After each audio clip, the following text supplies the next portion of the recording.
저의 사연을 들으러 와주신 분들께 인사드립니다. 안녕하세요. 나이와 이름은 감추고 제 가슴 아픈 사연을 들려드리고 싶습니다. 사람이 정말 무섭다는 걸 느끼게 해줄 이야기인데요. 아마 땅을 치고 분노하시고 반전 결말에 경악하실 겁니다. 그럼 제 마음을 담아 글을 써보도록 하겠습니다. 남편과 20대 중반에 중매로 결혼하고 전업주부로 내조와 살림을 하며 살았습니다. 이전에 고생을 좀 하긴 했지만 그때 당시에 고생 한번 안 해본 사람은 없을 것이었기에 이전의 이야기는 생략할게요. 결혼 생활 5년 동안 아이가 생기지 않았습니다. 늦게 병원에 가서 검사를 받아봤는데 제가 임신할 수 없는 몸이라는 소견을 듣게 됐죠. 남편은 아이 없이 살아도 좋다고 했지만 길에서 보이는 꼬마나 유모차를 탄 아기를 보면 싱그러운 미소를 지었답니다. 당신 아기 싫다면서 엄청 좋아하네? 내가 그랬나? 미안. 뭐가 미안해. 내가 아이를 못 가지는 게 미안하지. 여보, 우리 다른 방법으로 아이를 가져보지 않을래? 입양을 생각해 본 적 있어? 입양? 아니, 한 번도 없어. 왜? 당신은 입양하고 싶어? 솔직히 그래, 하고 싶어. 내가 배 아파서 아이를 낳을 수 없으니 가슴으로 낳은 자식을 키우고 싶어. 꼭 입양까지 해서 아이를 키워야 할까? 우리 둘만 사는 게 허전하니까 자녀 한 명이 있으면 좋지 않겠어? 버림당한 아이를 입양하는 건 좋은 일이기도 하잖아. 한번 알아볼까? 당신 생각이 그렇다면 한번 알아보자. 그렇다고 확정하면 안 돼. 아이를 잘 키울 확신이 있어야만 해. 그래서 남편과 고아원을 다니며 봉사활동을 나가기 시작했고 옹알이를 하는 아기를 보러 다녔어요. 세상의 모든 아가들은 아름답고 예뻤어요. 그런데 이게 맞나 싶은 생각이 들어 확실하게 마음을 먹진 못했답니다. 괜히 죄를 짓는 기분이랄까? 아이를 고르러 다닌다는 생각이 들어 남편과 이건 아니다 라는 의견이 겹쳤습니다. 입양을 포기하고 그냥 둘이 살려고 했는데 고아원에서 5살 꼬마 여자애가 저희 부부만 보면 뒷공무니를 쫓아다니며 사랑을 갈구했습니다. 너무 귀엽고 사랑스러워서 볼 때마다 안아주고 쓰다듬어줬죠. 그러던 어느 날 제품에 안긴 꼬마 여자애가 귓속말을 하더군요. 아줌마가 엄마가 되면 좋겠어요. 그게 제 소원이에요. 정말? 은혜는 아줌마가 좋아? 네. 아줌마 아저씨가 아빠 엄마였으면 좋겠어요. 그 말에 저희 부부는 가슴이 철렁였습니다. 넘실거리는 파도가 밀려오는 기분이었죠. 저와 그이는 다시 입양에 대해 대화를 나눴어요. 입양된 걸 기억 못할 아기를 입양하려고 마음먹었다가 이를 포기했었는데 자기 주장을 펼치는 5살 꼬마애가 저희의 자식이 되고 싶다는 말에 곰곰이 생각하고 고민하다가 저희 딸로 키우기로 결정했습니다. 은혜한테 여러 번 물었어요. 저희의 딸이 되고 싶은 게 진심인지 말이죠. 그러자 은혜는 확신을 주렸는지 대놓고 저를 엄마라고 불렀습니다. 엄마! 난 엄마가 좋아요. 우린 전생에 가족이었던 것 같아요. 난 그렇게 느껴져요. 은혜야, 그런 말은 어디서 배웠어? 전생이 뭔지 알아? 네, 동화책에서 봤어요. 사람은 환생한다고 하던걸요? 아마 엄마 아빠는 전생에 나랑 가족이었을 거예요. 그러니까 날 입양해주세요. 은혜야, 그래, 우리가 가족이 될 운명인가 보다. 엄마랑 아빠가 은혜 부모가 돼줄게. 그래서 절차를 밟고 은혜를 저희 딸로 입양하게 됐습니다. 잘 사는 집은 아니었지만 딸의 방을 만들어줬고 유치원도 보내주려고 가방과 운동화도 선물해주며 가족이 됐습니다. 딸이 애교도 많고 예쁜 행동을 많이 해서 입양하고 몇 년 동안은 웃음이 마를 날이 없었답니다. 세월은 흐르고 흘러 딸이 중학생이 되었는데 사춘기 딸은 이전의 모습에서 많이 벗어나더군요. 학교에서 등교하지 않았다는 연락을 받고 경찰에 신고해서 딸을 찾았는데 불량 청소년들과 공터에서 술을 마시고 있더군요. 충격이 너무 커서 딸을 집으로 데리고 와서 왜 그런 짓을 벌였냐고 따졌습니다. 이은혜, 너 왜 그런 짓 한 거야? 학생이 학교를 빠지고 왜 그런 어리석은 짓을 한 거냐고?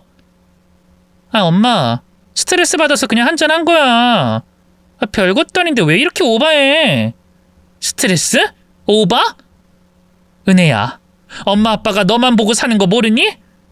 네가 이렇게 엇나가면 엄마 아빠가 상처받을 거란 생각하지 못했어? 뭐래? 친엄마 친아빠도 아니면서. 두 사람은 외로워서 날 입양한 거잖아. 정확히는 엄마가 임신 못해서 날 고아원에서 데리고 온 거 아니야. 물건 고르듯이 날 고른 거잖아. 은혜야, 어떻게 그런 말을 할 수가 있니?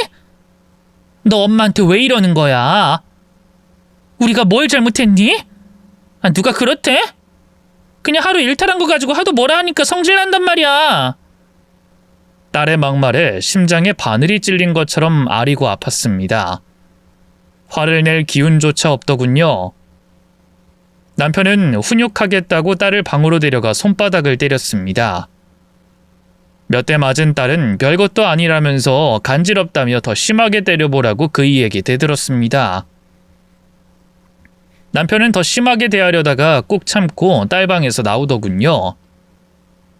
그이는 청소년 상담센터에 데려가서 딸이 가진 나쁜 감정을 모두 밖으로 끄집어내고 백지 상태에서 다시 시작하자고 하더군요. 하지만 딸은 상담센터에 다녀와서도 달라진 게 없었어요. 아니, 더 심해졌습니다. 얼마 지나지 않아 오토바이 타고 다니는 남자애들 무리에 껴서 도로를 달리다가 경찰에 붙잡혔어요.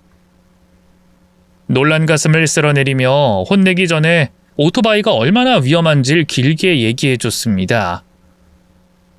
딸은 귀를 후비면서 잔소리 다 했으면 그만 집에 데려가 달라고 하더군요.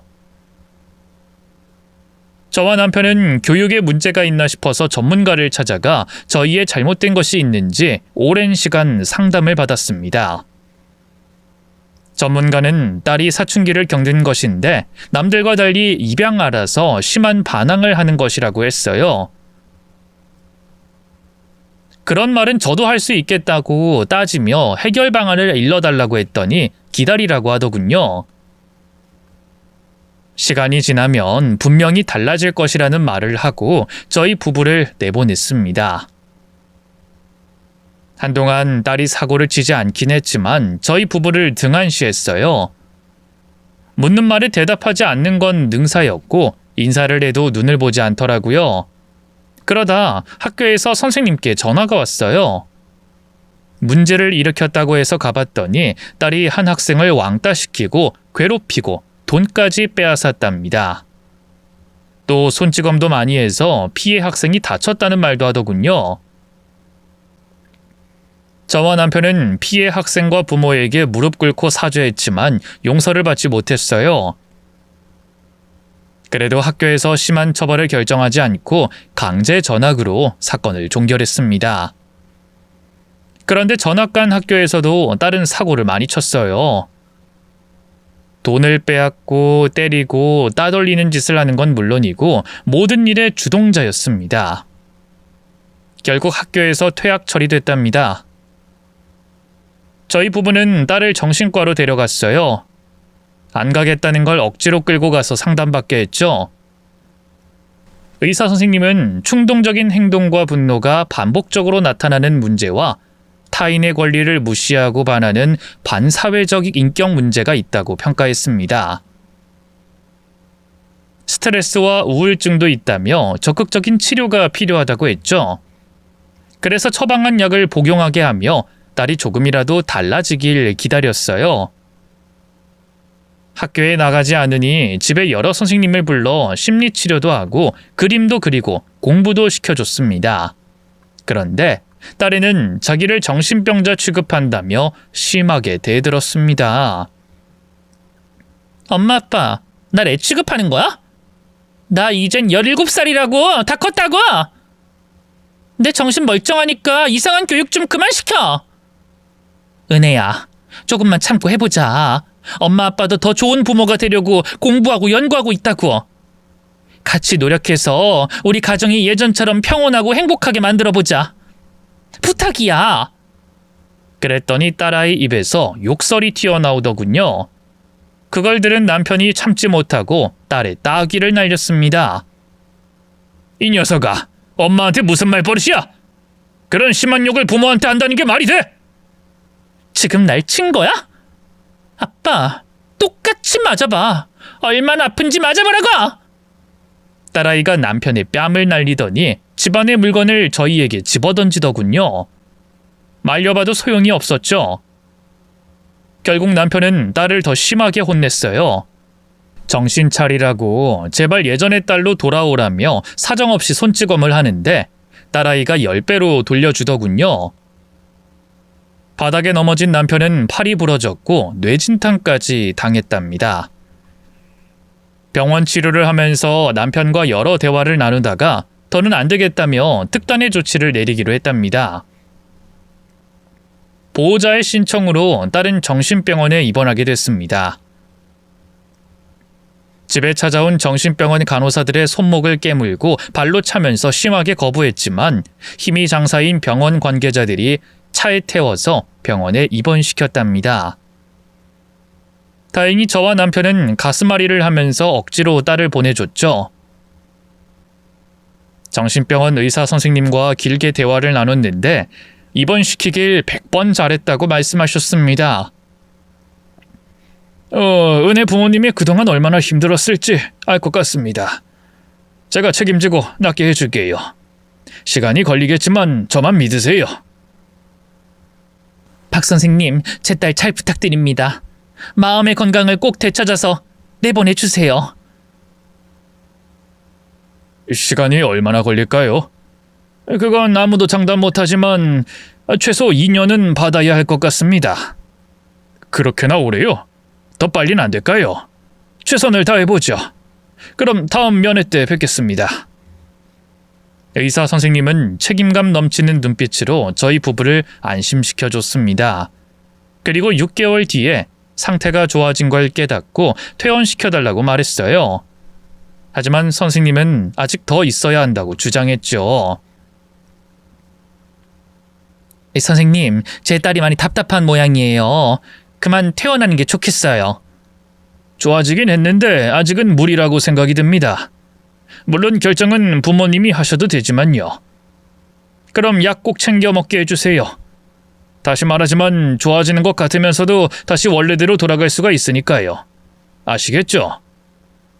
저희 부부는 알겠다고 꼭 약을 챙겨주겠다고 약속하며 그곳에서 6개월이라는 시간을 보낸 딸을 집으로 데리고 왔습니다. 은혜야, 많이 힘들었지? 엄마 아빠, 제가 죄송해요. 그동안 속만 썩이고 실망만 시켜드렸어요. 은혜야, 정말 그렇게 생각하는 거야? 엄마, 이젠 저 괜찮아졌어요. 제가 반항하고 폭력적인 모습을 보였던 건 모두 잊어주세요. 제가 진심으로 잘못했다는 걸 깨달았어요. 세상에, 우리 딸이 드디어 돌아왔네. 은혜야, 고맙다. 그리고 미안하다. 엄마가 뭘 잘못했길래 사과를 해요. 엄마 아빠, 그동안 나 때문에 마음고생한 것 죄송해요. 앞으로는 사고치지 않고 평범한 딸이 되도록 노력할게요. 저는 딸을 꽉 끌어안고 눈물을 흘렸습니다. 6개월 동안 정신병원을 보낸 것이 너무나 미안했고 그동안 잘 키워주지 못한 제가 바보 같았고 딸에게 미안한 게 너무 많아서 눈물이 쉴 새 없이 흘렀답니다. 남편은 지난 일은 다 잊고 이제부터 진짜 제대로 잘 살아보자며 저희 둘을 끌어안아줬어요. 이렇게 딸이 변화하게 되어 집안은 고요하고 평온했습니다. 검정고시로 고등학교 졸업장까지 따고 수능을 준비하던 딸은 다시 난폭해지려고 했어요. 공부 열심히 하라고 과일을 가져다 줬더니 접시채로 바닥에 집어 던지더군요. 은혜야, 이게 무슨 짓이야? 공부하기 싫은데 억지로 하니까 성질내서 그래. 나 대학 안 가. 대학을 안 가겠다고?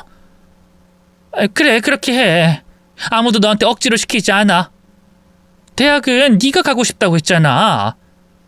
엄마는 책임을 전가하는 버릇이 있네. 항상 잘못은 내가 한 거고 엄마 아빠는 아무 잘못도 안 한 것처럼 말한다고. 도대체 왜 이러니? 제발 그만하자. 깨진 유리 치울 테니까 넌 잠시 침대 위로 올라가. 착한 척하기는 재수없어. 은혜야, 너 또 이러는 거야? 예전으로 돌아온 거니? 몰라. 엄마 아빠만 보면 숨이 막혀. 애초에 날 입양하지 말지 왜 데려와서 사람 열받게. 내가 얼마나 모진 엄마면 네가 그런 말을 할까? 은혜야, 네가 바라는 대로 해줄게. 어떻게 하면 좋겠니? 지금 그 말은 꼭 나더러 집을 나가라고 하는 것 같네? 왜? 어리고 귀여울 때는 키울 맛이 나더니 머리가 크니까 꼴 보기 싫은가 보지? 절대 아니야. 우린 널 한 번도 미워한 적 없어. 그런데 딸을 정신병원에 보냈잖아.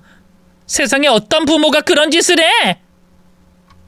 딸아이는 정신병원에 다녀와서 약을 끊었는데 시간이 지나자 다시 저희를 원망하면서 심하게 닥달했죠. 그날 이후 딸은 공부를 때려치우고 밖으로 놀기 시작했어요. 용돈이 떨어질 때까지 며칠 동안 집에 들어오지 않았죠. 그렇게 몇 년이 흘렀고 딸은 자취하면서 아무런 노력도 하지 않고 놀기만 했습니다.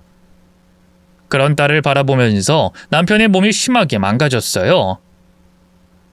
중학교 때 딸이 사고를 치면서 시작한 흡연이 지나치게 많다 보니 폐암에 걸렸답니다. 물론 딸 탓이라고 말할 순 없지만 그이가 심하게 아픈 걸 보니 모든 원인은 딸이라는 생각만 들었습니다. 엄마, 아빠 오래 못 산대? 말기란다. 왜 한숨을 쉬어? 누가 보면 나 때문에 아빠가 아픈 줄 알겠네. 은혜야, 너도 이제 성인이야. 지금 상황에 이렇게 말하는 것보다 아빠 곁을 지키면서 좋은 말과 행동만 해줬으면 좋겠어. 내가 왜? 벽에 똥칠하게 생긴 아빠를 나더러 간병하라는 거야? 누가 그렇대? 너 도대체 언제쯤 사람 구실할래? 해도 해도 너무한다고 생각하지 않니? 정말 이해하기 어렵다. 은혜, 너 언제까지 나와 네 아빠를 비난할 거니? 그렇게 심하게 화를 내니 딸이 입을 다물더군요. 그리고 다시 모습을 보이지 않다가 남편이 세상을 떠나자 장례식장에 나타났습니다. 그래도 아비를 잃었으니 정신이 번쩍 들긴 하는지 한시도 쉬지 않고 그이의 영정사진을 바라보며 후회와 죄송함의 눈물을 흘렸습니다. 엄마, 아빠는 나 때문에 이렇게 된 거야. 내가 정말 못되게 굴었어. 난 딸도 아니야. 은혜야, 엄마도 널 원망했는데 이젠 안 그럴게. 네 아빠가 허망하게 떠난 걸 보니 나도 저렇게 세상을 떠나면 후회할 것 같구나. 이 엄마가 널 지켜줄게. 너도 후회를 많이 하니 달라지겠지. 꼭 그럴 거라 믿는다.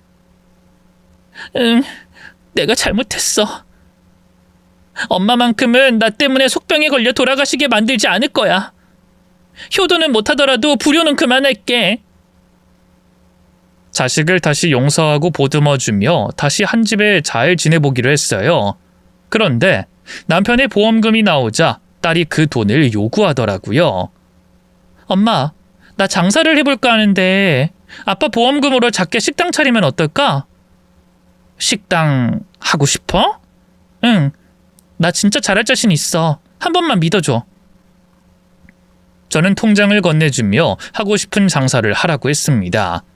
그런데 딸은 그 통장을 들고 사라졌어요. 그런데 딸이 그런 짓을 해도 화가 나지 않았답니다. 몇 달 뒤 딸은 돌아왔는데 아무것도 묻지 않았어요. 돈을 어디에 썼든 누구와 뭘 하고 지냈든 한마디도 하지 않았습니다. 엄마, 왜 안 물어봐? 그동안 뭐하고 지냈는지, 아빠 보험금은 어떻게 했는지 말이야. 말해서 뭐하게. 그럼 네가 달라지는 거냐? 이젠 엄마도 늙고 지쳤다. 집에 돌아왔으면 된 거지.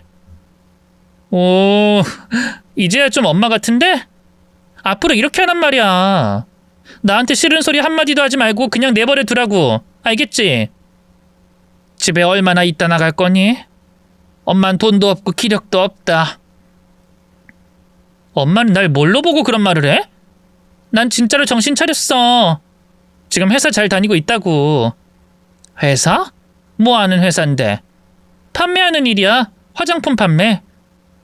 그래, 뭐든 잘 해봐라. 왜 이렇게 대충 대답해? 엄마 내가 입양아라서 정이 없는 거야?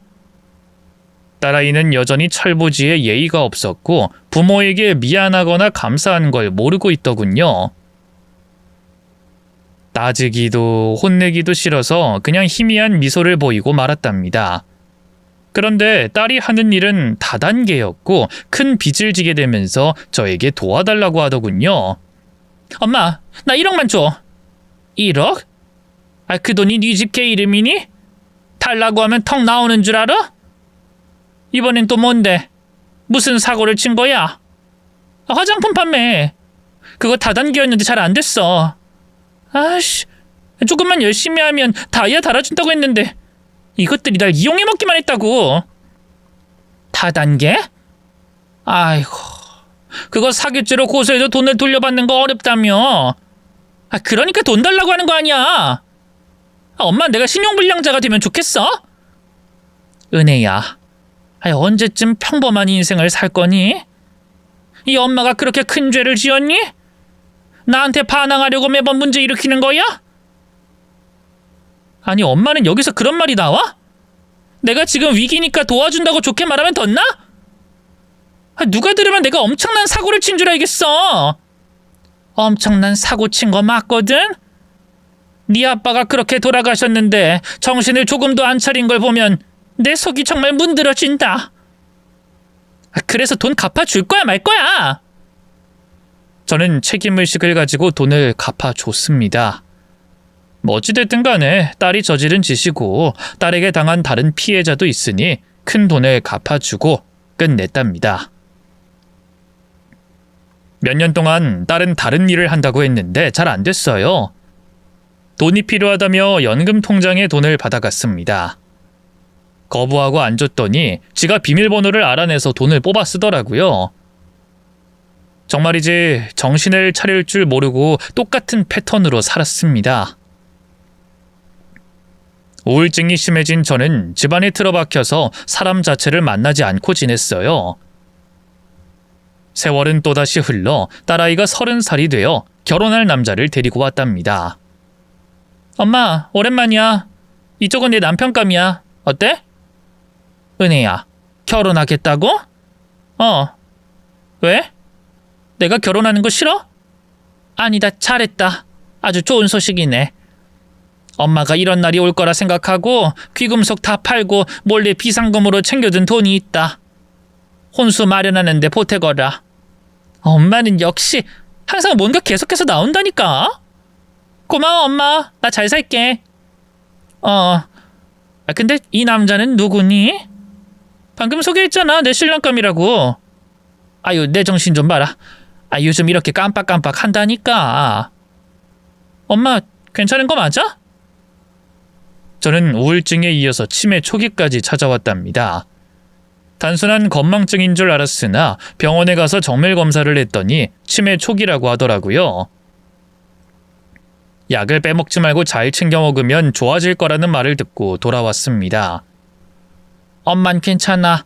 약 먹으면 금세 좋아질 거다. 내가 속삭여서 이렇게 된 거야. 미안해 엄마. 알면 됐다. 농담이야. 이게 왜 네 잘못이니? 엄마가 나이 먹어서 자연스럽게 질병에 걸린 건데. 아무튼 결혼 축하한다 은혜야. 앞으로는 진짜 웃으면서 잘 살았으면 좋겠다. 딸에게 좋은 말을 해주며 모아둔 통장을 건네줬고 곧 시집을 보냈습니다. 한동안 딸 부부가 절 자주 찾아와서 밥도 해주고 말동무도 해줘서 저의 병이 낫는 기분이 들었어요. 엄마, 내가 사고뭉치였긴 했어. 다시 생각해도 내가 많이 심했던 것 같아. 아빠가 폐암에 걸린 것도 나 때문에 속이 터져서 담배를 많이 피워서 그렇게 된 거잖아. 또 엄마의 우울증도 나 때문에 생긴 거고. 그리고 됐어. 그만해라. 은혜야, 엄마도 부족한 사람이었어. 자식을 어떻게 키울지 몰라서 아주 서툴고 모자랐다고. 시간이 지났고 네가 정신 차리고 시집가서 잘 살고 있으니 이 엄마는 이젠 네가 대견스럽다. 딸에게 쌓인 감정이 있었지만 그걸 표출해서 뭐하나 싶었고 또 저 때문에 딸이 엇나간 거라 판단해서 과거로 인해 묵은 감정은 저 혼자서 증발시켜버렸습니다. 그리고 얼마 뒤에 딸이 임신했다며 초음파 사진을 가지고 왔어요. 그 순간 너무 기뻐서 하염없이 눈물을 흘렸던 것 같습니다. 아휴, 우리 딸이 이젠 엄마가 된다니. 엊그제 엄마 다리만 하던 애가 언제 이렇게 자라서 결혼까지 하게 됐니? 참 신기하다. 세월이 정말 빠르구나. 엄마, 내가 임신하니까 엄마 마음을 아주 조금은 이해할 것 같아. 나 같은 자식을 키우는 게 얼마나 힘들었을까 하는 생각이 날마다 든다니까. 나중에 아이 낳으면 엄마한테 미안해서 맨날 사과할지도 몰라. 정말 다 컸구나. 그런 말도 할 줄 알고. 우리 딸 고맙다. 딸의 임신 덕분에 제 정신이 맑아지고 몸도 건강해지는 것 같았는데 전혀 아니었습니다. 며칠 뒤에 딸 부부가 집에 놀러 왔는데 사위를 알아보지 못했어요. 은혜야, 이 남자는 누구니? 너 애인 생겼냐? 엄마 왜 그래? 엄마 사위잖아. 사위? 그럼 네가 결혼을 했단 말이야? 기억 안 나? 그럼 내가 임신한 거는? 임신이라니. 너 저 남자랑 결혼도 하기 전에 사고 친 거냐? 엄마 왜 이래? 치매약 안 챙겨 먹은 거야? 저는 이마를 짚고 머리를 흔들면서 기억을 떠올리려고 노력했습니다. 그런데 도무지 딸이 시집간 것과 임신한 걸 기억해내지 못했답니다. 딸은 저를 안타깝게 보며 병원에 데려갔고 다시 약을 처방해서 복용했습니다. 엄마, 약 잘 챙겨 드셔야 해. 정신 잃고 날 몰라보는 날이 오면 나 진짜로 속상해서 미쳐버릴 줄 몰라. 죄책감 때문에 살아갈 기운이 없을 거라고. 아이 무슨 말을 그리 살벌하게 하니. 엄만 괜찮다. 그리고 괜찮지 않더라도 네 인생은 똑같이 잘 살면 그만이야. 엄마는 늙고 지쳤으니 신경 쓰지 마. 그런 말이 어딨어. 내가 딸인데 엄마를 보살펴야지. 나한테도 효도할 기회를 주셔야지. 지나고 보니 넌 나에게 존재만으로도 효도였다. 내가 잘 못 키워서 몇 번 엇나간 길을 걷긴 했지만 그래도 넌 나에게 항상 축복이었어. 은혜야, 엄마가 부족해서 미안했다. 그런 말 하지 마. 그럴수록 내가 더 미안해지잖아. 아이고, 우리 딸 우는 것도 예쁘네. 이제 곧 엄마가 될 거라서 이렇게 예뻐졌나? 저는 치매약을 잘 챙겨 먹으며 조금 더 딸이 잘 사는 모습을 기억에 두고 싶었습니다.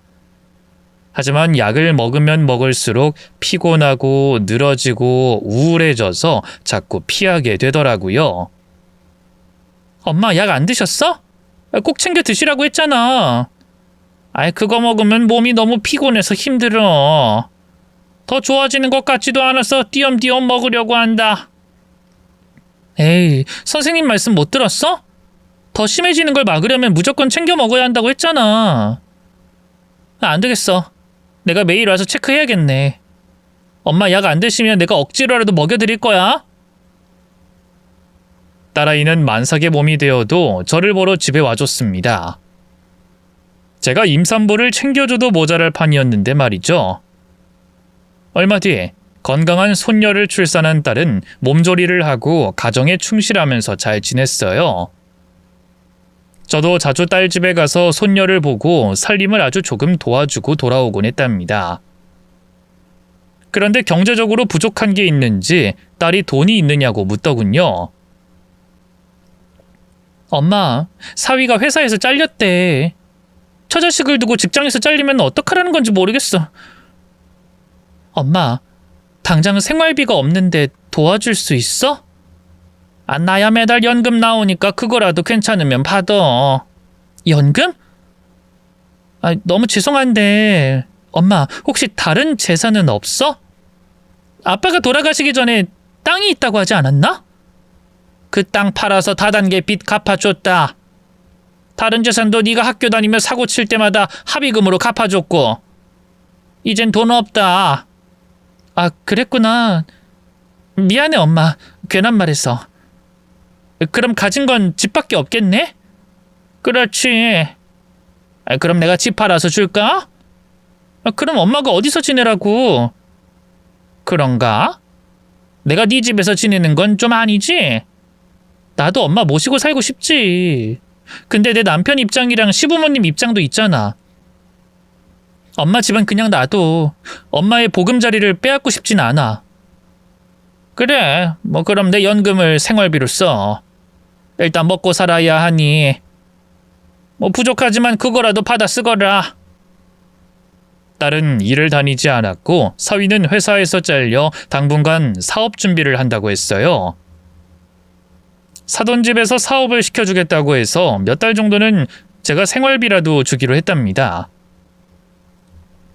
제 생활이 좀 쪼들리긴 하지만 딸에게 생활비를 지원해주며 몇 달을 지냈는데 곧 사위가 사업을 하면서 돈을 벌기 시작해서 더는 지원을 하지 않고 제 연금으로 평범한 생활을 지낼 수 있었답니다. 사업이 처음부터 잘 됐는지 사위가 저에게 가족여행을 계획했다며 딸과 셋이서 같이 가자고 하더군요. 장모님, 저희 딸은 본가에 맡기고 저랑 아내랑 같이 제주도에 다녀와요. 장모님, 제주도 간 지 오래되셨다면서요. 제주도는 신혼여행 때 가보고 안 가봤지. 근데 내가 가도 되겠나? 그냥 둘이 오붓하게 놀다 와. 아닙니다, 장모님. 그동안 저희한테 도움도 주셨으니 보답을 해드려야죠. 장모님이 우울해하시기도 하고 정신건강이 약하니 바람도 쐬고 놀다 오면 분명히 좋아질 겁니다. 그러니 좋은 추억도 쌓고 재밌게 놀다 와요. 그럼 같이 가볼까? 사위가 먼저 같이 가자고 하니 안 갈 이유가 없었습니다. 또 딸과 더 진중한 대화도 나누고 추억을 쌓을 수 있는 기회라서 기분 좋게 받아들이고 함께 제주도로 떠나게 됐어요. 오랜만에 찾아간 제주도는 여전히 아름다웠습니다. 아름답고 드넓은 바다와 도라르방과 켜켜이 쌓인 돌탑들이 제 마음을 어루만져주는 기분이었어요. 딸과 사위와 함께 관광지를 돌며 아주 즐거운 시간을 보냈죠. 첫날 밤 맛있는 흑돼지를 먹고 숙소로 돌아오자 딸이 치매약을 먹으라고 주더군요. 엄마가 안 챙길 줄 알고 내가 가져왔지. 어서 드세요. 아이고, 깜빡하고 안 챙겼는데 은혜 네가 가져왔구나. 그래, 고맙다. 약을 입에 털고 물을 마시자 졸음이 몰려왔어요. 스르르 눈이 감겨서 깊은 잠에 빠지게 됐답니다. 그런데 잠결에 딸 부부의 목소리가 들려서 깼어요.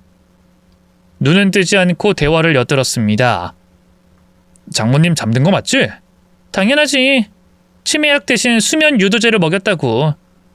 어서 숙소 안을 어지럽히고 전화만 하면 돼. 그래, 치매 환자가 난동을 부린 것처럼 제대로 꾸며보자. 이제야 속이 시원하네. 날 정신병원에 집어넣은 노친네한테 복수할 기회가 생겼어. 이 노친네 정신병원에 처박아 버리고 영영 나오지 못하게 하자.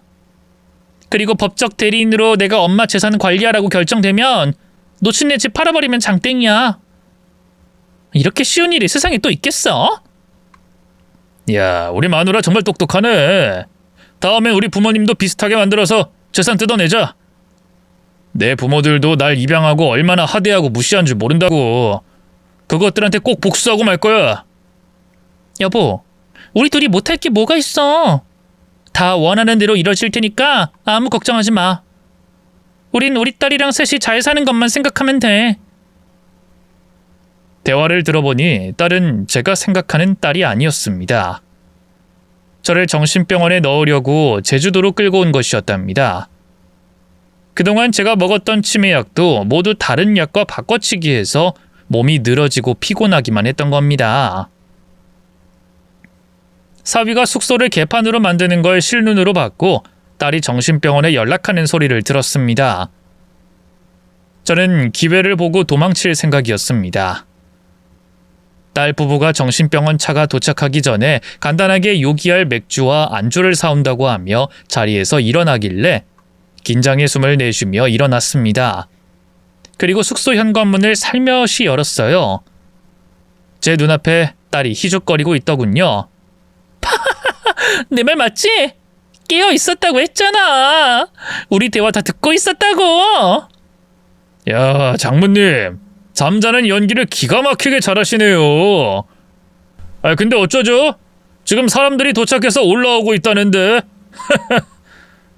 너희들 나한테 이럴 수 있니? 은혜, 너는 이 엄마를 정신병원에 쳐넣고 남은 재산인 집을 빼앗으려고 이런 짓까지 벌인 거야?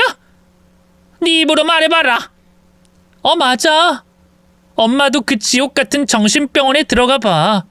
얼마나 무섭고 두려운지 직접 경험해보라고. 그때 넌 치료가 필요했어. 나도 널 보내고 싶지 않았다고. 핑계 그만 대고 어서 병원 갈 준비를 해야지. 나올 생각 말고 들어가서 얌전히 앉아있어. 전 이대로 당할 수만 없어서 현관에서 뒤를 돌고 베란다를 향해 뛰어갔습니다. 2층이었으니 뛰어내리면 발목을 다치겠지만 도망칠 수 있을 것 같았습니다. 급하게 달려 베란다 문을 열고 난간에 다리를 올리자 이미 도착한 정신병원 간호사들이 제 양팔을 잡고 끌어내렸습니다. 아이고 할머니, 상태가 심각하시네. 위험한 치매 환자니 저희가 안전한 곳으로 모시겠습니다. 이건 놔라. 나 멀쩡해. 내 딸이랑 사위가 일을 꾸민 거야. 나한테 복수하겠다고 이런 짓을 한 거라고. 제 딸은 뒤에서 흐느껴 우는 소리를 내더군요. 연기를 얼마나 잘하던지 다들 속아 넘어간 것 같았습니다. 엄마, 어쩌면 좋아. 정신을 다 놓아버리면 어떡해. 간호사님들, 저희 엄마 잘 좀 부탁드려요. 조심히 다치지 않게 모셔가 주세요. 이은혜, 너 정말 무서운 애구나. 엄마 미안해요. 제가 엄마를 잘 못 모셔서 이렇게 됐어요. 정신치료가 될 때까지 병원에서 지내세요. 내 딸이 거짓말하는 거야. 이건 난 멀쩡하다고.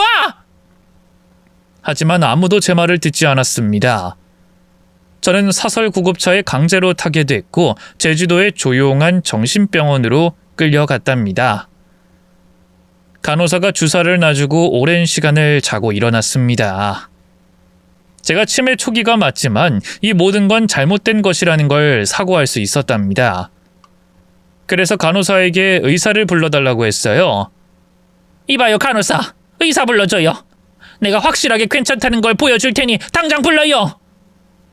할머니, 숙소에서 그날 일 친 데다 여기 진료 내역서도 있어요. 치매 딱 적혀 있다고요. 난 초기예요. 약만 잘 먹으면 보통 사람들처럼 지낼 수 있다고 했어요. 내 딸이 약을 바꿔치기 해서 그동안 진전이 없었다고요. 귀찮게 하시네. 일단 약 먹어요. 이거 먹고 푹 자고 일어나면 개운하실 겁니다. 방금 일어났는데 또 약을 먹으라고? 그렇게 못해. 안정제입니다. 지금 흥분에 가라앉히시려면 이것부터 드세요. 그럼 의사 선생님 부르겠습니다. 결국 항복하고 간호사가 주는 약을 먹었습니다. 이윽고 떨리던 심장이 안정을 찾았고 화도 나지 않더군요. 1시간 뒤 의사 선생님이 제 침대 쪽으로 다가왔는데 아주 반가운 얼굴이었습니다. 선생님? 박 선생님 맞으시죠? 네, 저를 아세요. 15년 전에 제 딸을 선생님이 담당하셨잖아요. 난폭하고 막 나가는 딸을 입원시켰었잖아요. 자세히 보시면 기억나실 겁니다. 의사는 저를 자세히 보더니 그제야 기억을 떠올렸습니다. 아, 그러네요. 그때 따님이 좀 일찍 퇴원했었죠. 기억납니다. 아유, 다행이다. 선생님, 저 지금 딸에게 당한 겁니다. 치매 초기는 맞긴 한데 숙소에서 난동을 부린 적 없어요. 딸과 사위가 짜고 저를 정신병원에 집어넣으려고 계획한 일이라고요. 그리고 제 약을 수면 유도제로 바꿔치기 해서 먹였어요. 저 거짓말 하는 게 아닙니다. 진짜 억울하게 잡혀온 거라고요. 어머님, 저 의사입니다. 검사하고 문제가 크지 않으면 내보내드릴 겁니다. 그리고 따님이 한 짓이 사실이라면 신고도 해서 처벌받게 할 거고요. 이제 안심이 되시나요? 아유, 네. 이제 안심이 되네요. 절 믿어줘서 고맙습니다. 다행히 의사 선생님은 제 말을 귀 기울여 들어주셨고 여러 검사를 하고 입원하지 않아도 된다는 판단을 하고 퇴원시켜 주셨습니다. 그리고 경찰에 신고까지 해주셨죠. 홀로 비행기를 타고 돌아갔는데 딸과 사위는 아무런 처벌을 받지 않고 나왔어요. 제가 치매 환자이긴 하니 혐의점을 찾지 못하고 경고만 받고 나왔답니다. 이 소식을 듣고 딸 집에 찾아갔습니다. 초인종을 누르자 절 확인한 사위가 현관문을 열어주더군요. 이 노친네가 여길 기어왔네. 우리 엿먹인 게 쌍판떼기를 들고 찾아왔어. 여보, 당신 애미가 왔어. 전 아직 입도 열지 않았는데 딸이 욕설을 마구 내뱉었습니다. 이 노친네야, 당신 때문에 우리가 경찰서 가서 이틀 동안 조사받고 나왔잖아. 조용히 정신병원에 박혀서 살 것이지 무슨 재주를 부려서 빠져나온 거야? 그리고 일이 다 틀어졌는데 자기 발로 우리 집을 찾아와? 은혜야, 너 이럴 수 있니? 엄마한테 한 짓 너무 잔인한 거 아니니? 당신도 날 정신병원에 쳐넣었잖아. 몇 번을 말해야 되니? 그때 너는 치료가 필요했다고. 당신이 잘 키웠으면 치료도 필요 없었겠지. 이젠 정말로 지친다. 네 말을 어디까지 들어줘야 하니? 더는 네 엄마 못하겠다.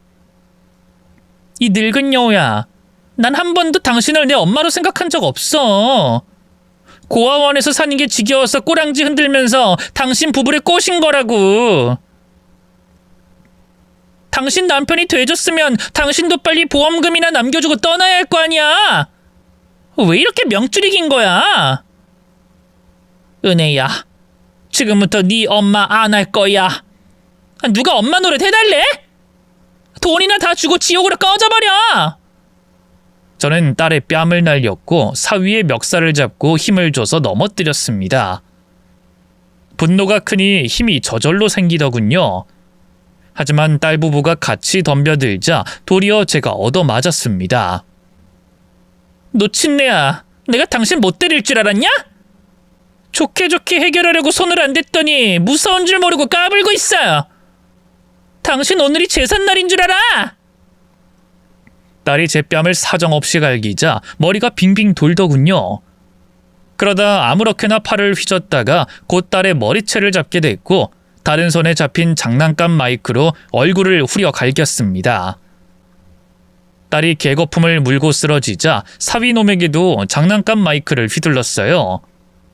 그 순간 하늘이 제 편이었는지 두 사람이 개거품을 물고 바닥에 쓰러져서 마저 참교육을 해줄 수 있었습니다. 흠씬 때려주고 욕해주고 짓밟아줬습니다. 그런데 방에서 들리는 손녀 울음소리에 하던 짓을 그만뒀답니다. 딸은 자기도 엄마인 건 아는지 우는 손녀에게 달려가더군요. 저는 더 분노를 표출하고 싶었지만 그만하고 딸 집에서 나와버렸습니다. 그렇게 집으로 돌아갔고 며칠 아무 생각 없이 누워만 있었답니다. 저는 그 집에서 살고 싶지 않아 부동산에 내놨고 남편 고향에 이사를 떠나기로 했어요. 곧 집이 팔렸고 떠날 준비를 했답니다. 그런데 집으로 누군가가 찾아왔어요. 얼굴만 봤는데 온몸에 소름이 끼쳤습니다. 네가 여길 왜 찾아온 거냐? 아직도 나를 정신병원에 쳐넣으려고 작전을 짜고 있는 거니? 난 절대로 네가 원하는 대로 되지 않아. 엄마, 아직도 꿍한 거야? 미안해, 내가 잘못했어. 사과하러 온 거야. 사과? 네가 한 짓은 절대 용서 못한다. 엄마, 너무 그러지 마. 내 지금 현 상황 들으면 아마 도와줄 수밖에 없을걸? 내 남편이 집 나갔어. 사업장 팔고 도망갔다고. 도망? 처자식을 버리고 도망갔단 말이야? 야, 알고 보니 이 자식이 바람을 피우고 있었네? 야, 아무튼 상간녀랑 튀었어. 그래서 나더러 어쩌라는 거니? 엄마, 우리 신혼집도 팔고 도망갔어. 부동산에서 새 주인을 데리고 왔더라니까? 나랑 딸은 이제 갈 곳이 없어, 엄마. 우리 받아줘. 은혜야, 넌 어떻게 끝까지 이런 식이니? 도대체 뭐가 문제인 거야? 난 이제 딸 없다. 자식 같은 거 없어. 다 끊어버리기로 했으니까 네 앞가림은 알아서 해. 엄마, 이런 식으로 나오겠다는 거야? 딸이 당장 잠잘 곳도 없는데 쫓아내기야? 그래, 이렇게 해야만 하겠다. 난 네가 무서워서 얼굴 보는 것도 소름 끼쳐. 나와 내 남편이 뭘 그리 잘못했다고 이렇게까지 사람을 힘들게 하니? 네가 옆에 있으면 또 무슨 일이 일어날지 무섭다. 나가라. 다시는 찾아오지 말라고. 이 노친네가 입양을 했으면 끝까지 책임을 져야지. 어디서 감히 연을 끊겠다고 큰 소리야? 애완견도 키우다가 마음대로 못 버리는 시대인데 딸을 버리겠다고? 아니, 그렇게 못해. 너 하고 싶은 대로 될 일은 하나도 없다. 난 이미 널 버렸으니까. 대화는 여기까지 하고 네가 나에게 하고 싶은 행동이나 해봐. 그래, 여기서 제대로 한판 붙고 둘 중에 하나는 저승길 가는 거야. 엄마, 오늘로써 모든 게 끝이야. 후회해도 늦었어. 딸은 유모차에서 손을 떼더니 젖병을 제 얼굴에 집어 던졌습니다.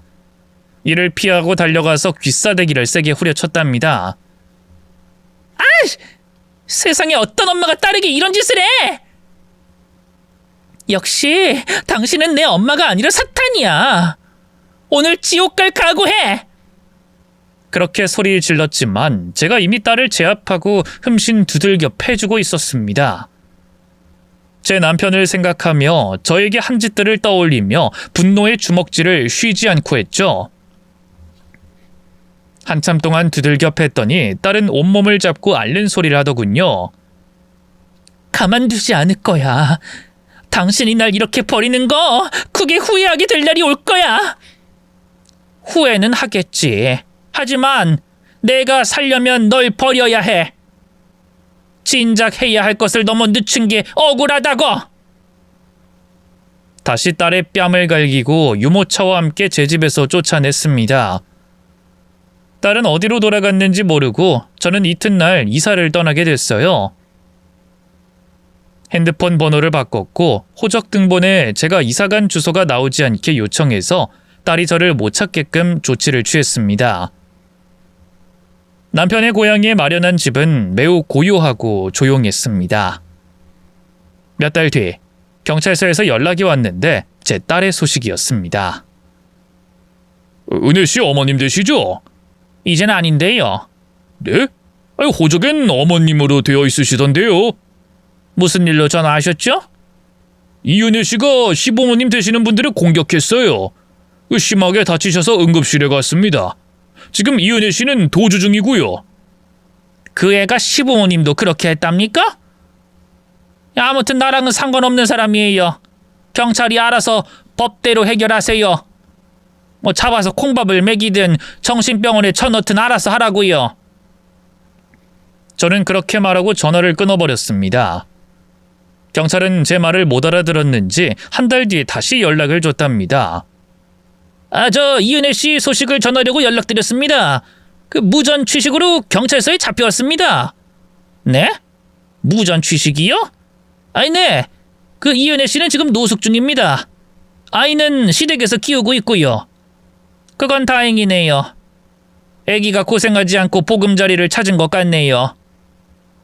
그럼 무전 취식한 것에 합의금을 주실 생각은 없으신가요? 네, 없습니다.